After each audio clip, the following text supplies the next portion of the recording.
46% బీసీలు ఉన్నారా? 42% రిజర్వేషన్ల అమలు నుంచి తప్పించుకోవడానికే ధర్నా. సీఎం రేవంత్ రెడ్డిపై కేంద్ర మంత్రి కిషన్ రెడ్డి ధ్వంసం.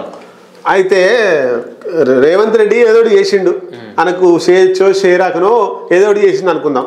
As per Kishan Reddy knowledge ప్రకారం రేవంత్ రెడ్డి మంచిగా చేసిండు. బీసీ రిజర్వేషన్ల కోసం ఆయన క్లియర్ కట్గానే ఉన్నాడు. వాళ్ళకు 42% బిల్లు అసెంబ్లీలో ప్రవేశపెట్టిండు. ఏకగ్రీవంగా అసెంబ్లీ మొత్తం ఆమోదించింది. ఇప్పుడు ఢిల్లీ వేయాలి. ఢిల్లీ తోటి నువ్వు ఏం చెప్పిస్తే చెప్పాలి. ఎవరు అన్నారు ఏమని? ఒక ఆయన సహాయ మంత్రి ఉండు, ఇంకో ఆయనే అసహాయ మంత్రి ఉన్నాడు.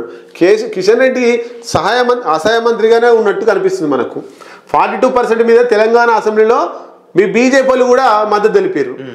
మీరు పార్లమెంటులో ఎందుకు మద్దతు తెలపట్లేదు? మీ బీజేపీ ఎమ్మెల్యేలు తెలంగాణ రాష్ట్ర శాసనసభలో వాళ్ళు 42% రిజర్వేషన్ కోసం ఆమోదం తెలిపిన మాట వాస్తవం కాదా?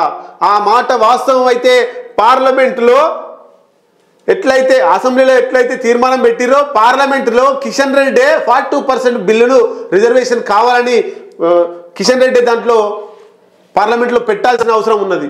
మన తెలంగాణ రాష్ట్రం తరఫున రేవంత్ రెడ్డిని అప్రిషియేట్ చేయొచ్చు, రాహుల్ గాంధీని అప్రిషియేట్ చేయొచ్చు, తెలంగాణలో ఉండేటువంటి అన్ని పార్టీలను అప్రిషియేట్ చేయొచ్చు, ఈవెన్ బీజేపీతో కలిపి.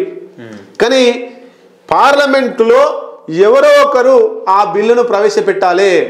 కాబట్టి నా పర్సనల్ ఒపీనియన్ ఏంటంటే మన తెలంగాణ రాష్ట్రంలో ఆ శాసనసభలో రేవంత్ రెడ్డి ఆయన క్రెడిట్ కొట్టుకపోతాడు. ఇక అసెంబ్లీలో తీర్మానం పెట్టి ఆ క్రెడిట్ను కూడా మన రాష్ట్రానికి సంబంధించినటువంటి కేంద్ర మంత్రి కిషన్ రెడ్డి కూడా ఆ క్రెడిట్ను కొట్టుకురావాలి కేంద్ర ప్రభుత్వం నుంచి. అంటే బీసీలకు 42% రిజర్వేషన్ను లోక్సభలో ప్రవేశపెట్టి ఆ క్రెడిట్ను తెలంగాణ రాష్ట్రానికి తీసుకురావాలి.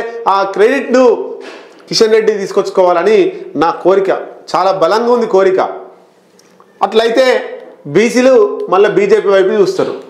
అట్లా వేయకపోతే బీసీలు బీజేపీ వైపు చూసే అవకాశమే ఉండదు. బీసీలు అంతా బీజేపీకి దూరం అయ్యే అవకాశం ఉంటుంది.